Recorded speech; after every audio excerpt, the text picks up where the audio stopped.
Hello everyone. तो चलिए आज हम नेक्स्ट लेक्चर लेकर आए हैं जिसमें आज हम बात करेंगे Newton second law of motion की। ठीक है, आज हम बात करने जा रहे हैं Newton second law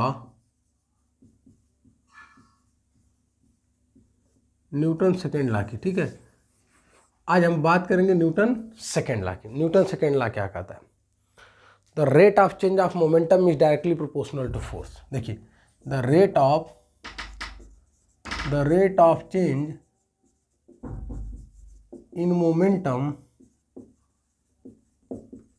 the rate of change in momentum is directly proportional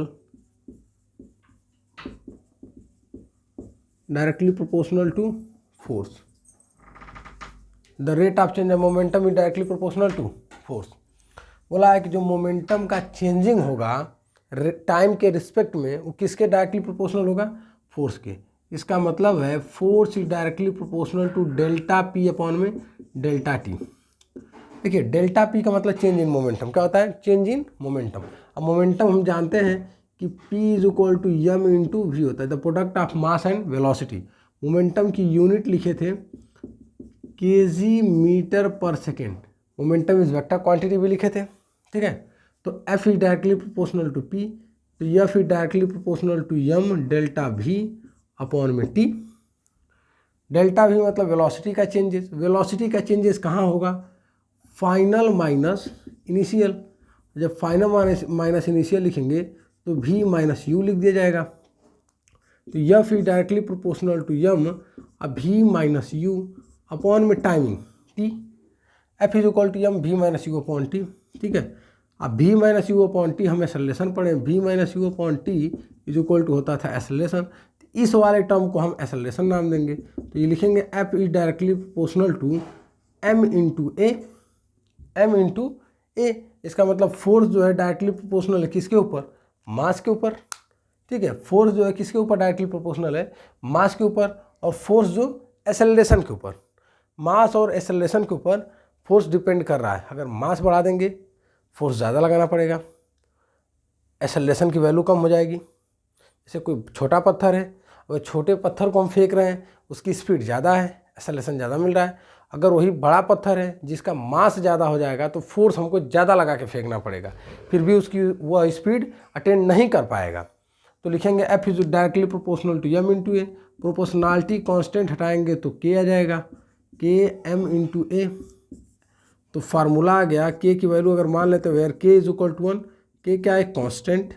के को हम क्या बोलेंगे? कांस्टेंट। तो यफ बराबर हमको मिलेगा यम इंटू ए। इसका मतलब फादर बराबर मदर। यफ बराबर एम ए, फादर बराबर माँ, मदर लिख देंगे, कुछ भी बोल सकते हैं। यूनिट की बात करेंगे। यूनिट ऑफ फोर्स, फोर्स की जो यूनिट होती है, unit of force is Newton. क्या होती है? न्यूटन होती है। ठीक है, यूनिट फोर्स की यूनिट क्या लिखेंगे? न्यूटन। या फिर क्या लिख सकते हैं? केजी मीटर पर सेकेंड का स्क्वायर। केजी मीटर पर सेकेंड का स्क्वायर लिख सकते हैं। ठीक है, ऐसे लिख सकते हैं। और इसका डायमेंशन की बात करेंगे। Dimension is equal to M L T के power minus two. M L T के पावर माइनस टू।